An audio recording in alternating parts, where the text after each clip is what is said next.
we are on the pipe deck on Tordenskjold. The evening shift has just started, and they are ready to get going on their tasks. One of their jobs is to move some pipes. Some of the pipes will be moved to the rig floor and placed in the derrick, while others will be loaded onto or unloaded from a supply ship that has just arrived at the installation. In conjunction with the pipe handling, they are also going to tidy up planks laid out for protection of pipes and conduct a pipe inspection. The pipes are lying in pairs, ready to be lifted from the pipe deck. One of the roustabouts volunteers to drive the crane. "I'll drive the crane!" The crane operator starts the lifting operation. The magnets on the lifting yoke are fastened to the pipes, and he lifts the load. The load clears the stop blocks, and the signal bell rings to indicate the crane is in motion. The crane operator notices an apprentice inside the cordoned-off area, but sees that he is on his way out.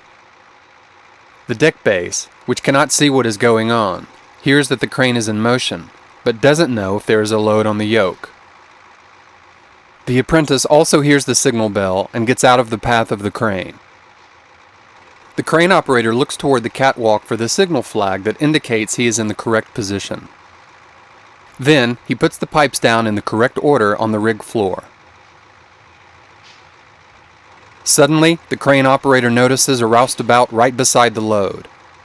He lets go of the joystick to stop the crane. As he lets go of the joystick, one of the pipes loosens from the magnet on the lifting yoke.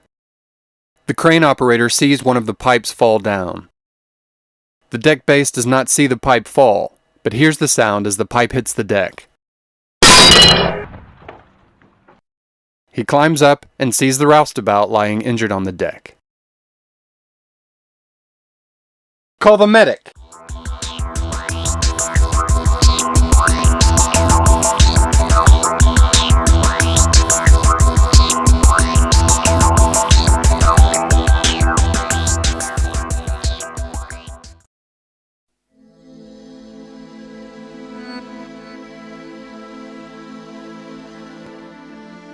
A person is in the cordoned-off area during a lift. A falling pipe injures the person. The lift is in an area where there are many simultaneous operations going on. The ship that is supposed to receive the pipe shipment they are working on was delayed.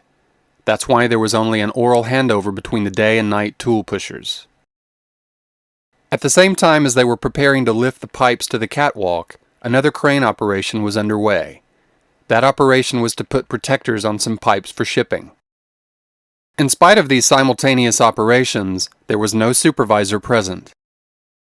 The deck workers were not aware of all the parallel jobs in the area. The information that was passed on was not distributed to all involved personnel, and did not address all of the shift's activities.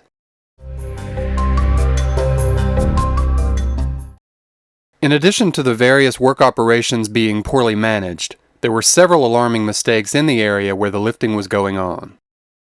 There was an unstructured and insufficient handover, an example of poor communication. The cordoned-off area was not respected.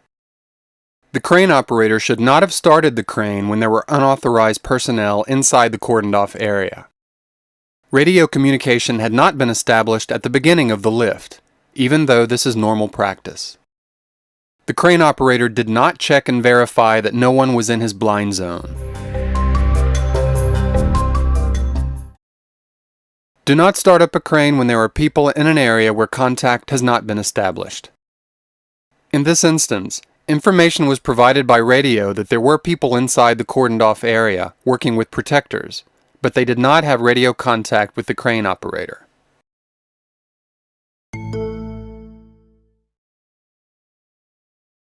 Cordoned-off areas shall be respected. Barriers apply to everyone, and that means that no unauthorized personnel may enter the area. When entering a cordoned-off area, particular caution must be exercised. There is a reason the area has been cordoned off. When there are operations inside a cordoned-off area, they must be planned. This is especially critical during simultaneous operations. On board Tordenskjold, Equipment-specific training is required for all types of lifting equipment. To ensure that the crane operator has adequate training, competence, and knowledge, it must be documented. The roustabout who drove the crane in this instance was not certified. I'll drive the crane! All critical competence shall be verified. It is the employer's responsibility to ensure that competence is provided and can be verified. An SJA should have been conducted when it was decided to conduct simultaneous operations in the area. Last but not least, it is management's responsibility to plan and inform everyone on the shift about the work operations going on in the area, as well as how the work should be divided among those on the shift. As managers, it is our responsibility to use systems that ensure all relevant information is available and handed over. A checklist is always a good idea. To manage simultaneous operations, we have a matrix that shows which operations may be conducted simultaneously and which may not be conducted simultaneously in an area. We call this the Simultaneous Operations Matrix. As long as it is kept up to date, it can help us work safely. Also, it is important to have a competence overview that shows the competence and knowledge available in the workplace. This way, we can avoid having someone just drive the crane.